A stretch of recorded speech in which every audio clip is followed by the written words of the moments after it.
बिस्मिल्लाहिर्रहमानिर्रहीम, अस्सलाम वालेकुम। आज हम फ़िल्ट्रेशन मेम्ब्रेन को डिस्कस करने वाले हैं। लास्ट टॉपिक में हमने ग्लोमेरुलर फ़िल्ट्रेशन रेट डिस्कस किया था। आज हम डिस्कस करेंगे filtration membrane. It is a specialised barrier located between the glomerular capillary and Bowman capsule. ये एक बैरियर है जो प्रेजेंट है between the glomerular capillary and Bowman capsule के दरमियान, ठीक है। अच्छा, it consist of 3 layers of filtration membrane. Layer 1 is a fenestrated endothelium, layer 2 is a basement membrane, layer 3 is a podocyte and filtration slit. आपको ये diagram नज़र आ रही होगी। इसमें हमारे पास लेयर 1 जो है वो फेनेस्ट्रेटेड एंडोथीलियम है। These are the endothelial cells, ठीक है। इनके दरमियान जो ये गैप आपको दिख रहा है, these are called as fenestra. These fenestra are the pores. It allows water and different solute to pass through, but it prevent the passage of blood cell because it is too small. इससे हमारे पास blood cells या protein pass हो सके. So it is a first barrier which prevent the passage of blood and protein. The next layer is a basement membrane which consists of collagen fiber and proteoglycan. So these proteoglycan and collagen fiber carry a negative charge. इस negative charge होने की वजह से अगर in case कोई protein आ जाता है तो protein also carry a negative charge, तो वो उसको प्रिवेंट करता है to pass through, and because negative charge repel each other, so हमारे पास प्रोटीन को नहीं पास होने देता because of the negative charge carried on the basement membrane. The third layer is a podocyte and filtration slit. Podocyte is a foot-like projection that wrap around the glomerular capillary. ये सारे glomerular capillary के around ये podocytes present होते हैं, and between them there is a gap is called as a filtration slit, and around the filtration slit there is a slit membrane through which different substances can pass through, and it can also prevent the passage of a large protein, and it is a last barrier, or it is a last check point where कि अगर कोई हमारे पास protein है तो वो उसको यहाँ से पास होने से रोकता है, ठीक है. So together these 3 layers ensures that only useful filtrate enter into the Bowman capsule. और आपको पता होना चाहिए कि फिल्ट्रेबिलिटी जो होती है हमारे पास वो इन्वर्सली रिलेटेड होती है to the size of the substances जो पास हो रहे होते हैं through the filtration membrane. For example, जो सब्सटेंसेस फ़िल्टर हो रहे हैं अगर उनका साइज़ स्मॉलर है और पॉजिटिवली चार्ज्ड है तो वो इजीली पास होगा. ये एक प्लस पॉइंट है जो आपको पता होना चाहिए. और अगर किसी सब्सटेंस को, किसी भी सॉल्यूट का चार्ज फॉर एग्ज़ाम्पल बड़ा है और वो नेगेटिवली चार्ज्ड है, एक तो नेगेटिव मेम्ब्रेन उसको हिंडर करती है टू पास थ्रू, एंड और उसका साइज़ भी अगर बड़ा है तो जो है वो पास नहीं होगा. सो ये चीज़ आपने माइंड में रखनी है कि फिल्ट्रेबिलिटी जो है वो इन्वर्सली रिलेटेड है to the size of the substances.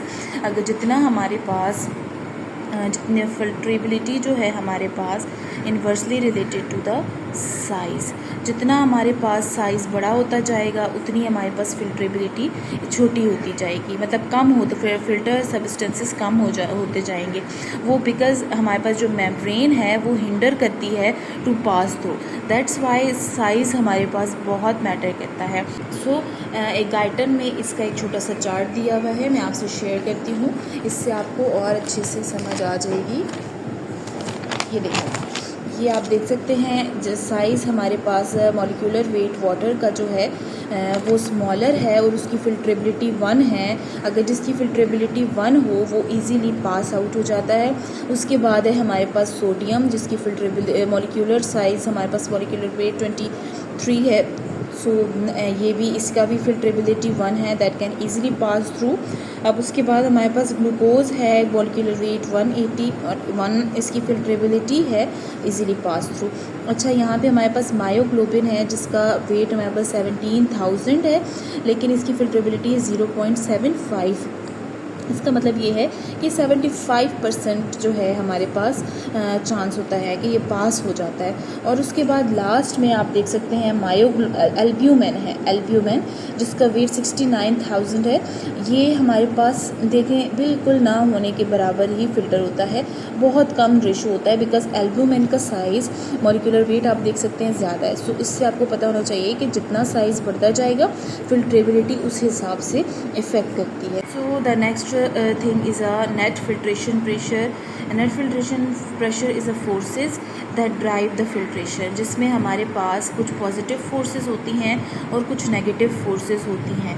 ठीक है, जो पॉजिटिव फोर्सेस होती हैं वो फेवर करती हैं फिल्ट्रेट को to pass through the from the glomerular capillary into the Bowman capsule, और कुछ होती हैं जो हिंडर करती हैं, प्रिवेंट करती हैं to pass from the glomerular capillary into the Bowman capsule. अभी जिसमें हमारे पास जो पॉजिटिव फोर्सेस हैं उसमें hydrostatic pressure in the glomerular capillary, ये हमारे पास अगर फॉर एग्जांपल ये समझें हमारे पास ग्लोमेरुलर कैपिलरी है,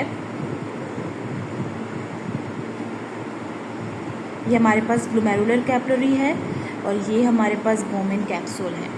फॉर एग्ज़ाम्पल ये हमारे पास बॉमेन कैप्सूल है, यहाँ से जो हमारे पास ग्लोमेरुलर कैपिलरी में जो प्रेशर लग रहा है नीचे की तरफ, which is called as a hydrostatic pressure, because ये हाइड्रोस्टैटिक प्रेशर वाटर की वजह से लगता है और ये जो है फेवर करता है to move the filtrate into the Bowman capsule, and this pressure is 60 mm of Hg.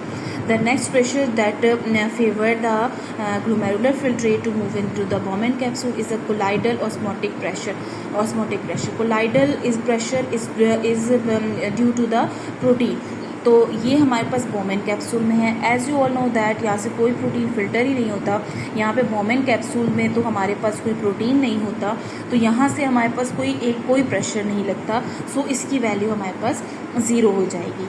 The next pressure that is not favourable and that is a negative pressure जो हिंडर करता है फिल्ट्रेट को to move into the Bowman capsule is a colloidal osmotic pressure. यहाँ से एक pressure लग रहा होता है हमारे पास जिसे हम बोलते हैं colloidal osmotic pressure of the glomerular capillary which is 32, और ये हमारे पास लगता है प्रोटीन की वजह से, यहाँ पर जो प्रोटीन प्रेजेंट होगा उसकी वजह से जो हमारे पास प्रेशर लगता है वो हमारे पास होता है 32 mm of Hg, and the next pressure is a hydrostatic pressure of Bowman capsule. एक यहाँ से प्रेशर लगता है जो यहाँ पर ऑलरेडी प्रेजेंट ऑफ वाटर होता है, उसकी वजह से हमारे पास जो प्रेशर लगता है which is known as hydrostatic pressure of Bowman capsule which is 80 mm of Hg, और ये सारे प्रेशर मिल के हेल्प करते हैं to move the filtrate into the Bowman capsule.